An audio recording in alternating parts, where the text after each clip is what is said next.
ഈശ്വംശിഹായിക്ക് സ്തുതിയായിരിക്കട്ടെ.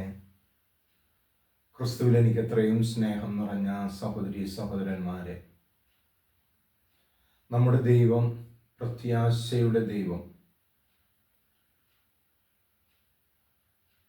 ആഗമനകാലത്തിലെ 1-ാം വാരത്തിലേക്ക് സഭമാതാവിനോടൊപ്പം നമ്മൾ യാത്ര തുടരുമ്പോൾ മത്തായിയുടെ വിശുദ്ധ സുവിശേഷം 8-ാം അധ്യായത്തിലൂടെ നമ്മൾ ശ്രവിക്കുന്ന ധ്യാനിക്കുന്ന വചനഭാഗം, ഈശോ തൻ്റെ പ്രബോധനങ്ങൾ നൽകിക്കൊണ്ടിരിക്കുമ്പോൾ ഒരു ശതാധിപൻ വന്ന് തൻ്റെ ഭൃത്യന് സുഖമില്ലാതിരിക്കുന്നൊരവസ്ഥ അവിടുത്തെ അറിയിക്കുമ്പോൾ, ഞാൻ വന്ന് അവനെ സുഖപ്പെടുത്താമെന്ന് ഈശോ അവനോട് പറയുമ്പോൾ, ആ ശതാധിപൻ്റെ വിലാപമാണ്, കർത്താവേ, അങ്ങ് എൻ്റെ ഭവനത്തിൽ വരാനുള്ള യോഗ്യത എനിക്കില്ല, അങ്ങൊന്ന് കൽപ്പിച്ചാൽ മാത്രം മതി, എൻ്റെ ഭൃത്യൻ സുഖമായിക്കൊള്ളും. പ്രിയമുള്ളവരെ, ഈ ഒരു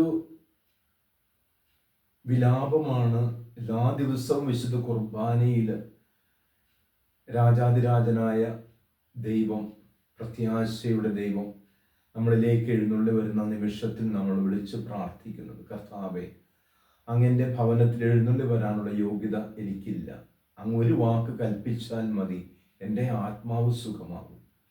അപ്പോൾ ദൈവത്തിൽ ആശ്രയിച്ചുകൊണ്ടാണ് കഴിഞ്ഞ ദിവസം വയനാട്ടിൽ മഹാഭൂരിപക്ഷത്തോടുകൂടെ വിജയിച്ച പാർലമെന്റിലെ ഏക വനിത എന്ന് വിശേഷിക്കപ്പെടുന്ന പ്രിയകാന്തി പറഞ്ഞത്, ഈ താഴേക്കിടയിലുള്ള നിങ്ങളുടെ ഓരോരുത്തരുടെയും വലിയ പരിശ്രമമാണ് എന്നെ ഈ 35 വർഷത്തിനുള്ളിലുള്ള എൻ്റെ അമ്മയ്ക്കും എൻ്റെ സഹോദരനോടൊപ്പമുള്ള ഈ യാത്രയിൽ നിങ്ങളെന്നെ എത്തിച്ചു ചേർത്തത്. അപ്പോൾ നിങ്ങളെ ഞാൻ മറക്കുകയില്ല. കാരണം നിങ്ങൾ ഓരോരുത്തരുടെയും വിയർപ്പും അധ്വാനവും ഈ രാജ്യത്തിൻ്റെ പുരോഗതിക്കും ഐക്യത്തിനും അഖണ്ഡതയ്ക്കും വേണ്ടിയിട്ടാണ് എന്ന് ആ സ്ത്രീ വിളിച്ചു പറഞ്ഞത്. പ്രിയമുള്ളവരെ, ഇപ്രകാരം ദൈവത്തിൽ നമ്മൾ ആശ്രയിച്ചു കഴിഞ്ഞാൽ നമ്മൾ അതിൽ ഭയപ്പെടാനില്ല.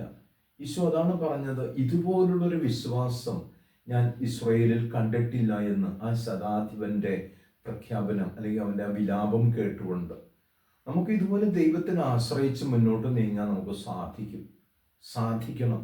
ദൈവം നമ്മുടെ കൂടെ ഉള്ളപ്പോൾ നാം ഭയപ്പെടേണ്ടതായിട്ടില്ല. ആകയാൽ അവിടെ നിന്ന് വന്നു പിറക്കാൻ നമ്മുടെ ആത്മാവും ശരീരവും മനസ്സും അവിടുന്ന് ആഗ്രഹിക്കുക.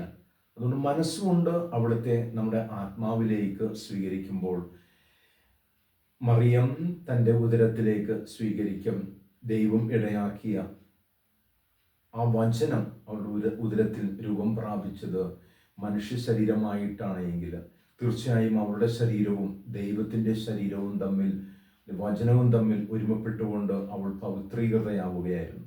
നമുക്കും ഇപ്രകാരം യേശുവചനത്തെ ഉൾക്കൊണ്ടുകൊണ്ട് വിശുദ്ധി പ്രാപിക്കാൻ നമുക്ക് പരിശ്രമിക്കാം. ഈ യാത്ര, പുണ്യത്തിൻ്റെ യാത്ര തുടരാം. മറ്റുള്ളവരെ നമുക്ക് പ്രോത്സാഹിപ്പിക്കാം. ദൈവം ഞങ്ങൾ അനുഗ്രഹിക്കട്ടെ. ആമേൻ.